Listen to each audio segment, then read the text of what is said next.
Swayam Prabha. Digital India. Educated India.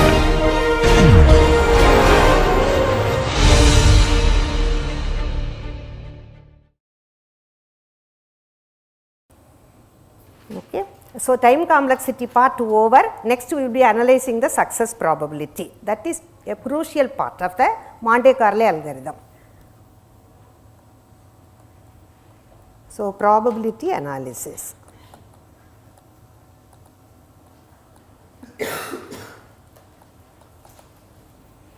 Okay. Well, I will assume that K be a size of a min cut.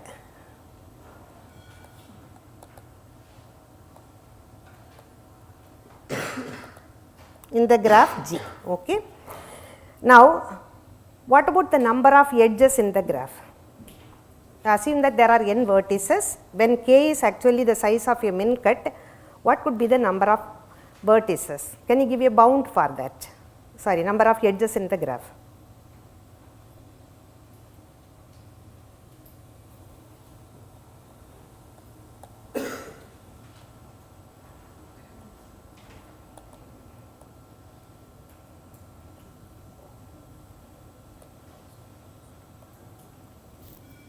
Why?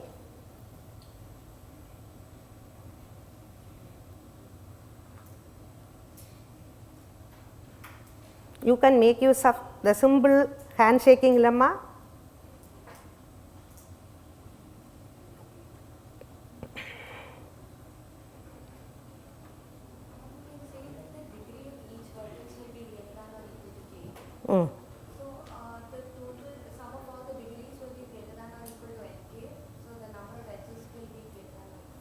Okay. You are using the result 2e equal to summation I equal to 1 to n degree of Vi. Am I correct? Good. See, since min cut size is actually k, degree of each and every vertex in the graph should be greater than or equal to k.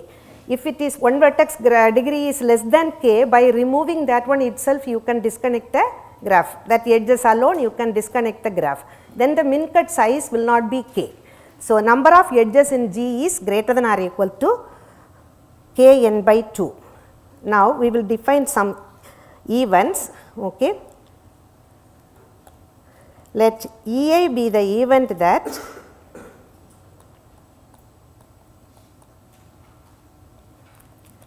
ith iteration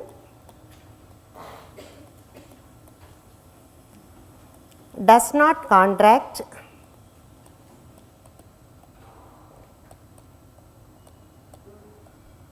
any edge of C. C is min cut. Okay. Now, can you define probability of success?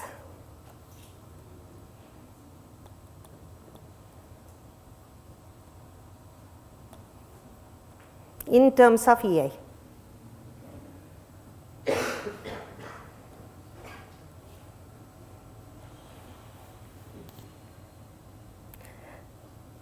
In the first iteration, none of the min cut edges are contracted, correct? Second iteration does not contract any edge of the min cut.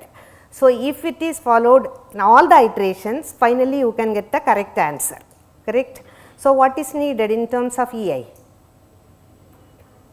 Totally how many iterations? N minus 2 iterations, correct? So, first iteration does not contract, and second iteration does not contract, and third iteration does not contract, and finally the last iteration also does not contract. So, what is needed?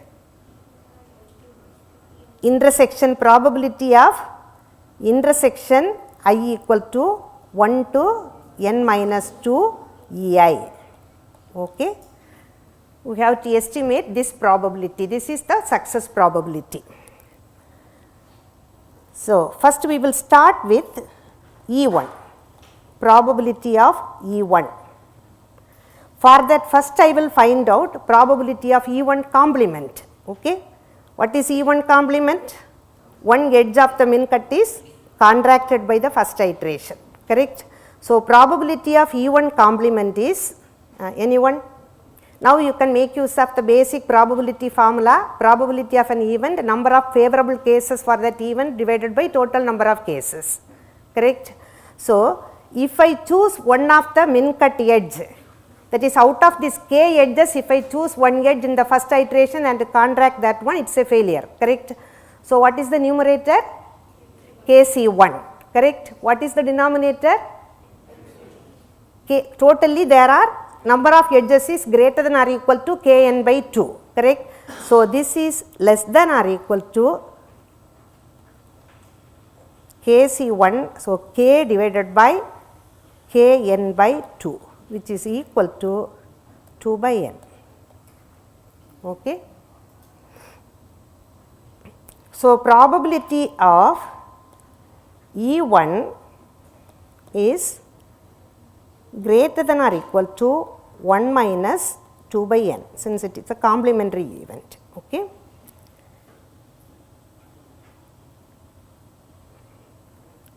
Now, when you consider probability of success, it is the probability of intersection of all these events, okay. How many of you know total probability law? All of you know? So, this could be written as probability of E1 into probability of E2 given E1 into probability of E3 given E1 intersection E2 etc. into probability of En minus 2 given intersection j equal to, already n minus 3 iterations over, so n minus 3 Ej. Am I correct? Okay. So, we have to estimate these probabilities and multiply. Probability of E1 is greater than or equal to 1 minus 2 by n. Now, consider probability of E2 given E1.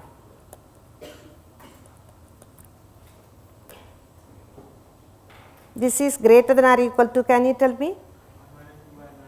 1 minus 2 by n minus 1. Okay. Similarly, we can generalize this one and write probability of Ei given intersection j equal to 1 to I minus 1, already I minus 1 iterations over. So, Ej, can you tell me, is greater than or equal to, just generalize it, 1 minus 2 by n minus of I minus 1. Okay. Now, you compute the probability of success.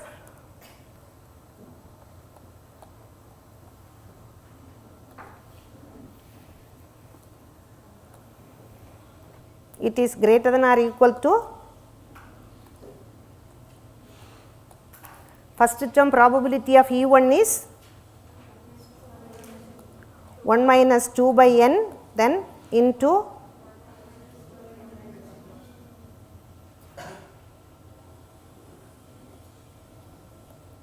one minus 2 by n minus 1 etc. What is the last term?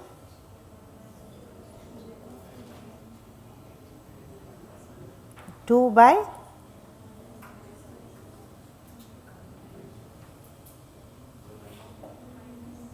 n minus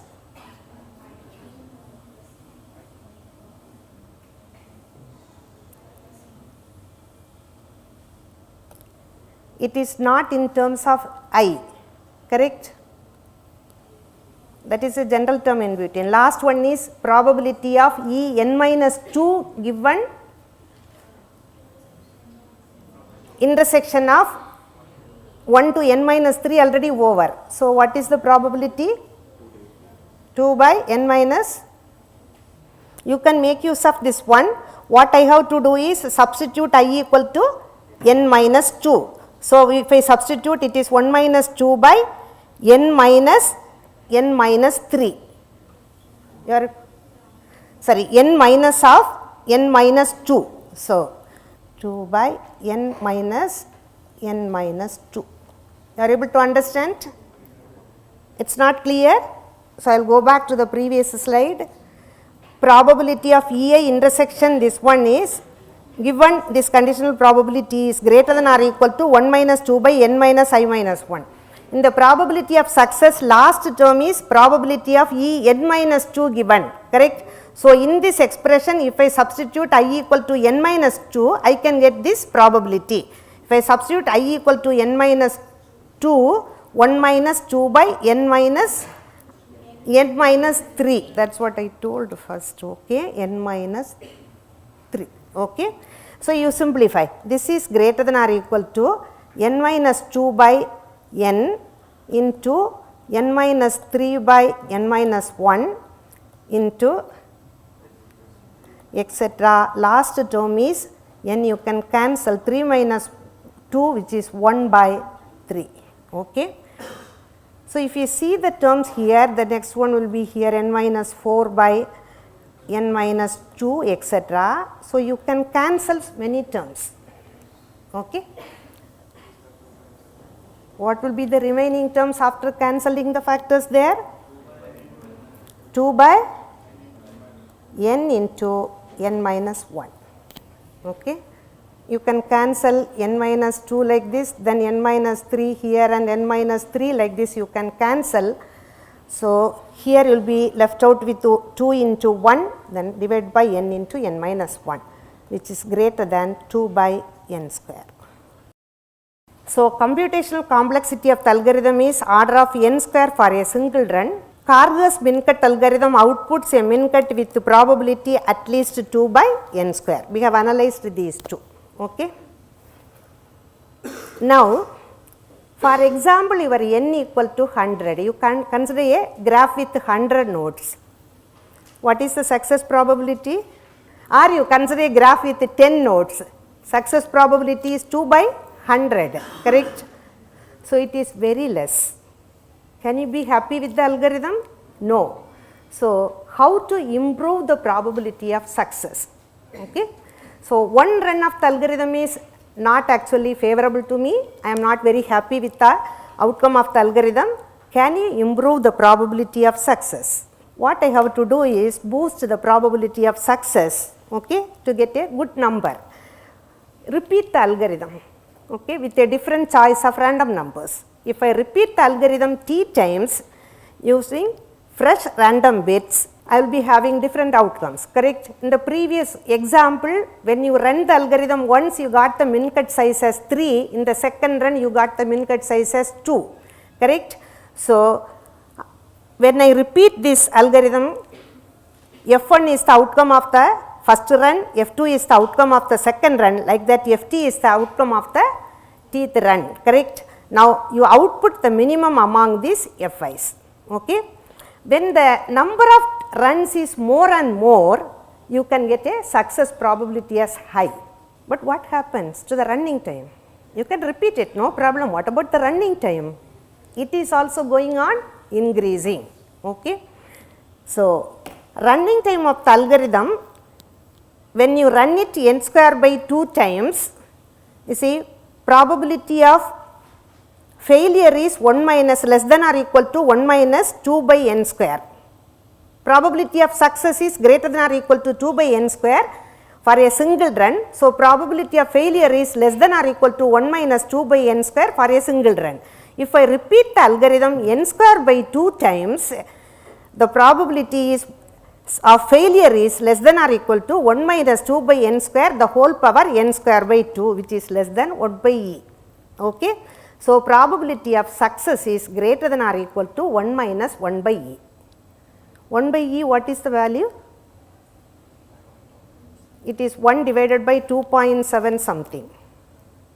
So, it is little bit better, am I correct? So, it is a constant success probability bound. Okay, you are able to improve the probability by running the algorithm so many times. Okay. What about the running time of the algorithm? For one run, it needs order of n square time. If I repeat the algorithm n square by 2 times, order of n power 4. Do you prefer the algorithm? It is not better than Ford-Fulkerson algorithm. Okay. You have done lot of work, but the algorithm is a very simple algorithm. Easily you can implement the algorithm, but when you do the analysis, to get a better probability bound for the success, you are repeating it so many times. So, the running time of the algorithm is order of n power 4. It is not better than that Ford-Fulkerson algorithm. Now, can we do better? That is the next question. Naturally, that question will arise. Now, to improve the probability of success and at the same time to reduce the running time of the algorithm, what is to be done? Now, I will give you a hint. Think in terms of the height of the computation tree. For the computations, you can draw a binary tree, correct? Recursive calls merge sort, correct? You have learned merge sort, you will be drawing a computation tree, correct? Similarly, if you draw a computation tree for this algorithm, what will be the height of that tree? Just try and tell me. You are starting with n node graph, correct? Then you are doing one contraction, correct, which reduces the number of nodes to n minus 1. So, root of the tree with the n node graph. One computation there, that is one edge contraction, gives you an n minus 1 node graph, correct? And you can stop this iteration when the number of nodes in the graph is 2. So, what about the height of that computation tree? N minus 2, correct? It is in order of n. Okay. Can you reduce the computation tree height? If I can reduce the computation tree height, correct, I can reduce the computational complexity of the algorithm. Are you able to understand? So, if you consider a binary tree, what is the minimum height of a binary tree? Order of log n, okay. If I can reduce actually the height of the computation tree to order of log n time, then among the n square leaves of this one, order of n square leaves, the correct answer occurs somewhere. Okay. So, you can output the answer at the one of the leaf node as the correct min cut, and at the same time you can reduce actually the height of the computation tree, which reduces the computational complexity of the algorithm. Okay. Now, tell me how to reduce the height of this one. What is the problem there in your karger min-cut algorithm? Dividing it by 2, that is contracting 2 edges simultaneously. The major problem in that one is why the computational tree height is order of n. You start with the n node graph and you are waiting till you get a 2 node graph, correct. So, if I can stop this iteration a little bit earlier, instead of reducing that one to 2, if I can reduce that if I stop the number of iterations a little bit earlier, then the height of the tree will be reduced, correct. Are you able to understand? So, that is the next development which gives the fast min-cut algorithm. Okay. This is again by Karger and Stein. Okay. After analyzing all this, they are able to give a fast min-cut algorithm by reducing the height of the computational tree. Okay. Then one more thing is, just you have noticed in the analysis, probability of contracting an edge from the min-cut in the first iteration is less than or equal to 2 by n, correct. But when you reduce or contract one edge and move to the second iteration, whether the probability of contracting a min-cut edge is increasing or decreasing? Take n equal to 10, correct. Just work out and see. You are having the probability expressions. Probability of contracting an edge, okay, min-cut edge in the first iteration is less than or equal to 2 by n. Okay.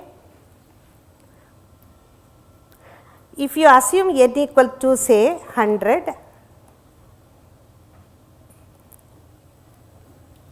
so this value is less than or equal to or you assume n equal to 10, easily you can finish it off.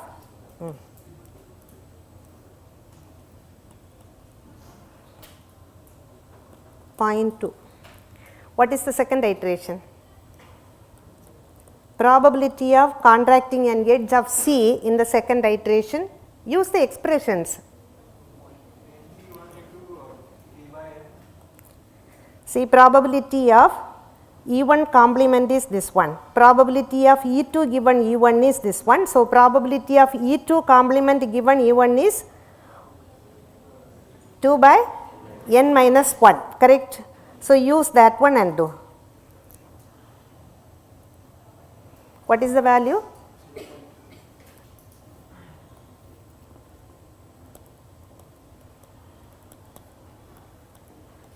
Zero point. Why no answer? 2 by n minus 1, 2 by 9, am I correct? So, 0.22. Now, see, if you proceed like this, when only 3 nodes are left out, what is the probability of contracting a min cut edge? Whether it increases or decreases? It increases, correct? See, when you are having 50 edges, probability of choosing one min cut edge is less, correct? When you are having 49, it is little bit greater. When you are having 45, among the 45 you have to select. So, probability of contracting a min cut edge is slightly more. When you are having only 3 nodes and some edges there, probability of contracting a min cut edge is more, correct? So, what happens is when I reduce that one to a 2 vertex graph, finally the probability of contracting the edge is increasing slowly, correct? So, this fast min cut algorithm reduces the height of the computational tree, and at the same time it does not allow to increase the probability of failure when you proceed. So, properly I have to choose the value of for terminating the algorithm, correct? You are able to understand how to choose the value is a tutorial problem, okay? So, in the next class, I think we can discuss this fast min cut algorithm. I will just explain this one. Only way to succeed it is by increasing the success probability, that is failure probability is going to be decreased, correct? But in the karger's algorithm, the failure probability is also going on increasing. We have to decrease that one, and the crucial insight is when you take actually that binary tree, if you are going to do iterations that is one by one, then definitely the height is going to be somewhat order of n, correct? So, in parallel or simultaneously if you can do 2 iterations there, then you can actually reduce the computational complexity. So, this algorithm I will be discussing it in the next class. What's the time now? Any questions? No question? Everything is very clear or nothing is clear? Only 2 possibilities. See, I expected this question when we discussed this karger's min cut algorithm itself. In the algorithm, you can either you write it as a for loop or you can write it as a while loop. Am I correct? While cardinality of v greater than 2, do that one. Pick a random edge E from G, correct? Then contract the edge. How do you conclude that? The running time of that algorithm is order of n square. For each contract algorithm, we need order of n time. What about that pick a random edge? What is the running time of that one? None of you asked about that one. You are having m edges in the graph. When you implement the algorithm, you will be implementing a rand function, correct? That 0 to m minus 1, you can generate any number there, or 1 to m you generate a number, random number. Always in the randomized algorithms, we make the assumption that random generator or random number generator takes only a constant time to generate the numbers, correct? So, we are not actually choosing any edge from the m edges, correct. Then MC1 possibilities are there, the running time is going to be order of m into, okay. We use a random number generator, use rand function, get the value of that one, pick that edge and contract that one. So, it needs only a constant time there, that is the reason it runs in order of n square time, okay. See, this area, even though the research has started very early, it's lot of research is going on in the design of randomized algorithms. The latest trend is randomized machine learning algorithms, randomized SVM, randomized decision tree, okay. And in designing games also, randomization is used. In cryptographic applications, randomization is used. So, it is really a very good research area, and you will be enjoying the probability analysis when you start to read this one. Both are equally good, but one thing is, see, to coping with the NP complete problems, you are going for either parameterized complexity algorithms, where you will be fixing some parameter and the complexity of the algorithm and design the algorithms. Am I correct? Here, without fixing anything, you will be designing a randomized algorithm, correct, and analyze its probability of success. What I have to decide is how many times I have to repeat this algorithm to get a good probability of success. Right. Nothing is initially fixed, okay. So, just like that you design the algorithm with the hope that it should run only in polynomial time. If it runs in exponential time, throw it away. Do not use that one, it is of no use, correct. So, there is nothing to fix initially, just like that randomization is very simple. In many of the algorithms, you take the deterministic algorithm, include one random number generator and make the choice as a random one. That is the reason actually it is preferred, very easy to design, very easy to implement, okay. But only difficult part is the analysis, where I have to deal with the probability analysis and the computational time complexity analysis. Otherwise, randomized algorithms are much preferred because of its simplicity. I would like to wind up the session. Thank you so much.